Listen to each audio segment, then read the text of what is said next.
Tennessee basketball just completed a 96-70 win over Syracuse in the SEC ACC Challenge. I'm Ryan Sylvia. This is Noah Taylor. We're with VolReport.com on the Rivals Network. Let's start with Cade Phillips. He comes in off the bench, scores 3 straight possessions, has 10 points at halftime, and was a big reason that Tennessee was up 10 points at the break. It kind of coasted to the end of the game. His final stat line is going to look like 12 points on 6 for 8 shooting, but 6 rebounds, comes up with 2 blocks, and ultimately has a really nice game for Tennessee. How much has he grown from at least your perspective from last year true freshman Cade Phillips to now sophomore Cade Phillips that's playing big minutes, playing a big role in helping Tennessee get a dominant win over an ACC school?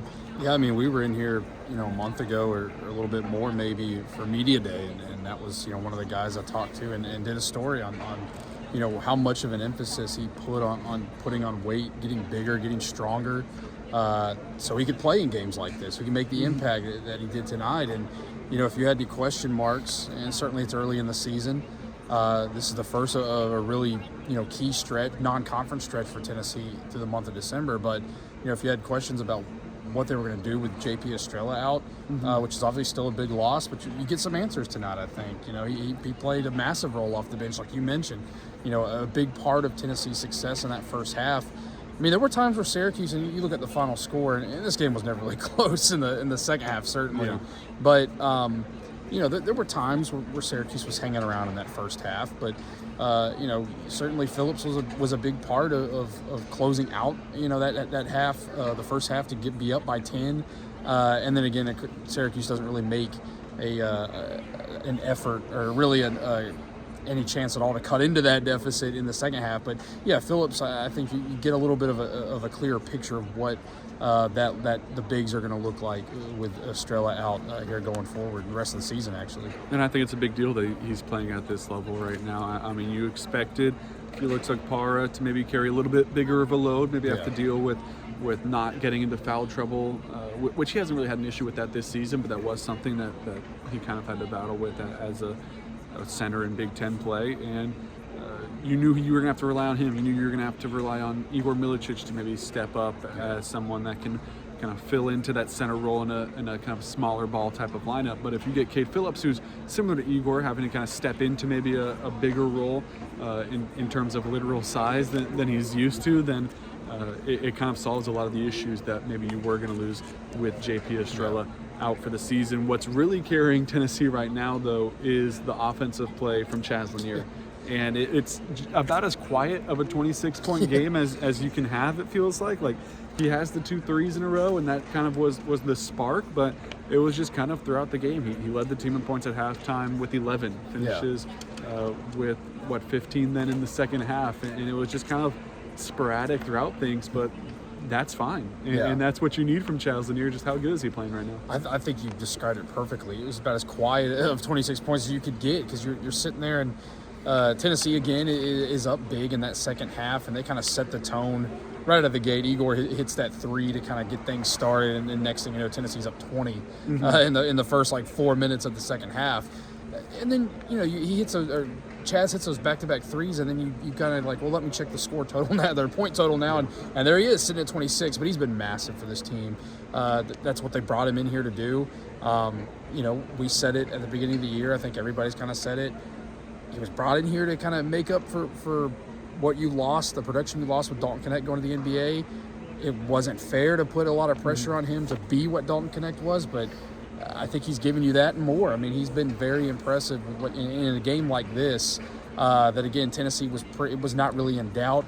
But when you're, shocked to see 26 points because it didn't feel like that. I mean, it just kind of shows you what the caliber player that he is, and what Tennessee can count on going forward.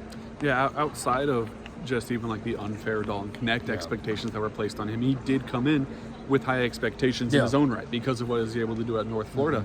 And it feels like he's met those expectations and maybe even exceeded them. And we're, 8 games into the season now? Tennessee's 8-0, but he looks really good, and he looks like he's someone that can keep this up in SEC play too. Syracuse is not great this year, and that's not a secret. It's kind of funnily a quad 4 win for Tennessee, which is a weird thing to say about being Syracuse. So it's not like they're going to play a lot of teams that are as playing as poor as Syracuse is right now once you get into the swing of things in SEC play and then SEC tournament and March Madness. But he did it in the Bahamas too. Yeah. He did it against a ranked Baylor team. He did it against a Virginia defense that's still pretty good. So yeah, he looks the part. He looks really good, and that's a big reason why Tennessee's number 3 in the country and why on the court today they look like the number 3 team in the country as well. Defensively, though, I think you look at the score and you see a 26-point win and you give that a thumbs up. You see 96 points from Tennessee, and that's double thumbs up.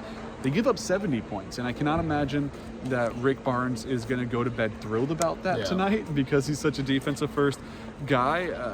When you're watching today, was it like man, they're just hitting shots and you're playing defense, there's nothing you can do about it? Or did you feel like there was some things Tennessee could maybe tighten up on? Yeah, I felt like there were a few lapses there when Syracuse was able to. I mean, there was one point where, Syracuse comes out, they score early, and then Tennessee, I think, goes on like an 8-0 run. Then they're up 8-2, and at that point kind of felt like Tennessee was kind of on the doorstep of pulling away in the first half, but the next thing you know, it's a 4-point game. So I think part of that was some lapses on the defensive end, but I think part of it, too, was Syracuse just kind of seemed like they were going to shoot the ball, and they were landing those kind of early in the game. And again, kind of had a little bit of a stretch there in the second half that was a little successful as well. So I think it was mostly just them hitting shots and that being the part of their game plan. And they were out. Their best player was out too. So I think maybe that probably is probably more the identity when he's in there too. But I think mostly it was just them hitting shots. But a few things you could certainly tighten up on. You're going to have a chance here in the next couple of weeks with 2 more Power Conference games. Yeah, with Cuse's best player being out, it's kind of funny. Rick Barnes was like almost frustrated him a little bit. It's like, I know it's 20 points a game that Syracuse is missing, but at the same time, it's someone they game plan for, and they were ready to.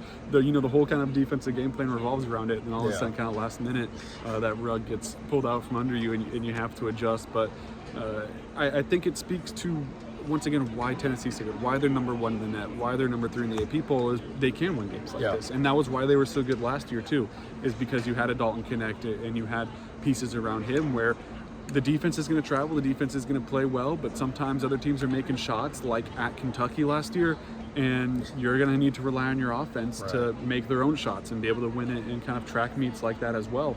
And Tennessee was able to do that last year. That's why they won the SEC. That's why they went to the Elite Eight. Looks like Tennessee can do it again. You look at just the point totals. You have 1, 2, 3, 4, 5 guys in double figures for Tennessee too. So it's not like you're just relying on Chazanier to get those 26. You're getting 11 from Igor.